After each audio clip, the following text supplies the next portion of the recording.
Welcome in, everyone, and thank you for tuning in to this week's recap of the Lansing Watchdog, your trusted source for small business news. As always, my name is Jacob Manning. And I'm Kelly Saunders. And Kelly, we're going to have to start this week with a big update on a ballot question that we were concerned about. What can you tell us about this? If you've been tuned into our advocacy efforts over the last year, you've heard us raise awareness about a harmful ballot proposal that was launched last summer. The initiative was backed by a group called Invest in My Kids, and their goal was to add a proposal on the 2026 ballot that would amend Michigan's constitution to create a new graduated income tax with a top level tax rate of 9.25%.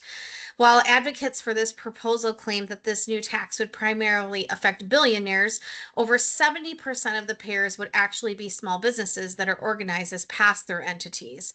SBM, along with a coalition of other organizations representing small businesses, work to spread the news about its harmful impacts and debunk the misleading slogan of babies over billionaires. We are thrilled that our efforts have worked, for now at least.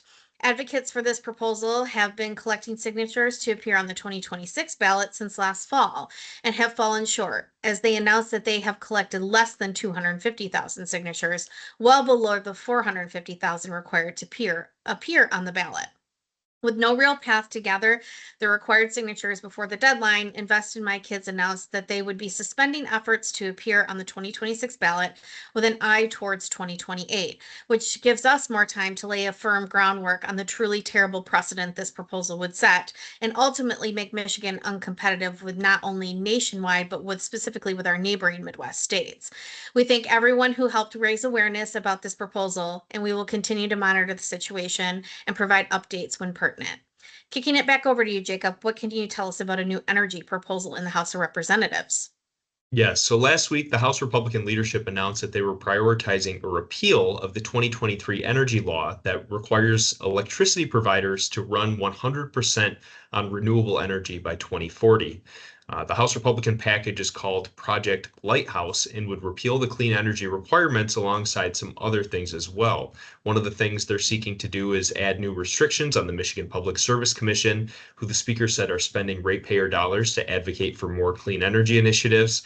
The plan would also end utility rebates on LED light bulbs and power strips and would repeal construction requirements that are slowing down new construction. The changes included in this plan are roped in with Speaker Hall's previous commitment to force utilities to lower consumer rates by $1 billion. Now, Kelly, back to you. What can you tell us about funding that was announced for Northern Michigan last week? So Governor Whitmer met with President Trump last Tuesday in Washington, D.C. to discuss the impacts of the tornadoes in Southwest Michigan, but she once again brought up the much-needed federal supports for the ice storms that happened up north last year. From that meeting, the governor's office announced that President Trump agreed to give Northern Michigan additional federal funding to assist in those recovery efforts. Last year, the state asked for additional funding support from FEMA to help pay for repairs to power lines and infrastructure and were originally denied.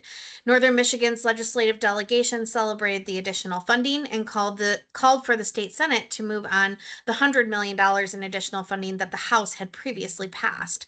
Governor Whitmer's office also discussed the Selfridge Air National Guard Base and the Brandon Road Interbasin project with the president. What do you have to close us out for this week, Jacob?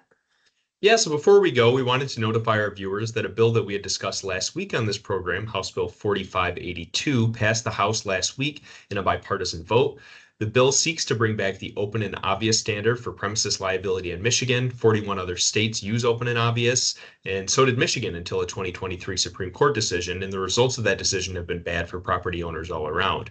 We hope to see the Senate take up this legislation soon. We also want to invite you to our final Road to 2026 Candidate Series event. On Monday, March 23rd, we will be in Oakland County with Congressman John James for a lunchtime forum. As always, this event is a team effort. SBAM President and CEO Brian Calley and Charity Dean, who's the President and CEO of the Michigan Black Business Alliance, will be sitting down with Congressman James for a conversation followed by audience Q&A. We'd love for you to join us. Visit sbam.org/candidate series to register. That's all we have for you this week. Thank you, everyone, for tuning in, and have a great week.